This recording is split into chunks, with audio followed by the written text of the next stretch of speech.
You know that feeling when you spend a few $100s on a budget grill, fire it up for the first time, and end up with uneven heat, flare-ups, and a flavor that feels more like burnt charcoal than anything you'd call wood-smoked? I've been there, and that disappointment is why I hesitate before hitting add to cart on any low-priced pellet cooker. Link is in the description if you want to check the product details on Amazon. In this video I'm going to walk through the Traeger Woodridge Elite 970 square inch grill and smoker, and see if it actually saves you from that buyer's remorse or if it's just another pricey piece of equipment that looks great on the patio but falls short when you really need it. First off, the biggest hesitation most people have with a high-end pellet grill is the price tag versus the promise of set it and forget it. You're paying for convenience, consistent temperature, and that signature wood-fired flavor that you can't get from a gas or charcoal unit. The Woodridge Elite tries to justify the cost with a larger cooking surface, a dedicated side sear station, and WiFIRE Traeger's Wi-Fi control system. But does that translate into real-world value, or are you just paying for gadgets you'll rarely use? Let's start with the setup. Unboxing the Woodridge Elite is a bit of an event. The grill arrives in a series of cardboard boxes that you have to stack and slide into the main frame. The instructions are fairly straightforward, but you'll spend about 3,000 to 45 minutes aligning the grill body, attaching the side sear station, and hooking up the pellet hopper. Once you plug it in and connect the WiFIRE app, the whole thing wakes up and calibrates. That first-time connection can be a little finicky if your home Wi-Fi isn't rock solid, but after a quick firmware update, the app reliably shows temperature, hopper level, and lets you set a target from 180°F up to 500°F.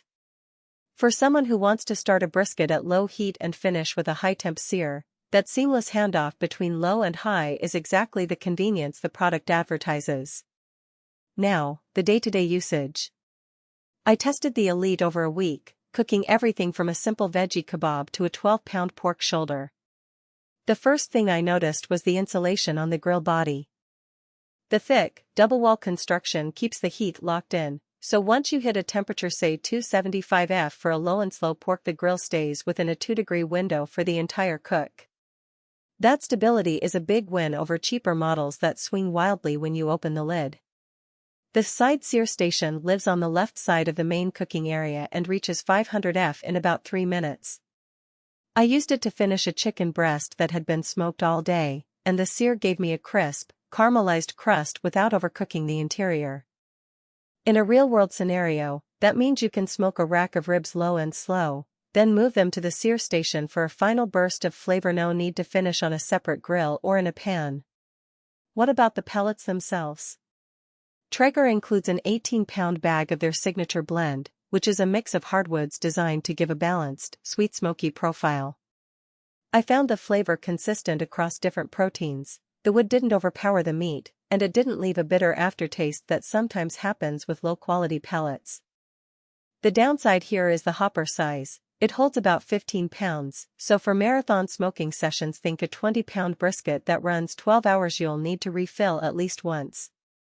That's not a deal-breaker, but it's a hidden trade-off if you were counting on a set-it-and-walk-away experience. Who should consider buying the Woodridge Elite? If you're a backyard enthusiast who already knows the difference between a good smoke ring and a bland roast, and you enjoy the convenience of digital temperature control, this grill is a solid upgrade.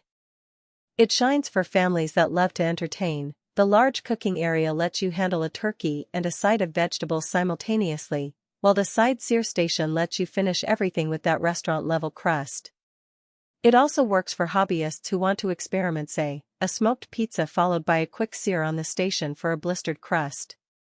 The WiFIRE app is a nice touch for people who like to monitor progress from the couch or the garden, especially on summer evenings when you don't want to hover over the grill. On the flip side, skip this if you're a budget-conscious starter who is okay with a little temperature variance and doesn't need the side sear station. You can get a smaller Traeger model or a competitor's pellet grill for a fraction of the price, and you'll still get that wood-fired flavor, just with a bit more hands and attention. Also, if your patio space is limited, the 970 square inch footprint plus the side station might feel cramped. The grill's weight over 350 pounds means you'll need a solid, level surface and a few strong friends for the initial move.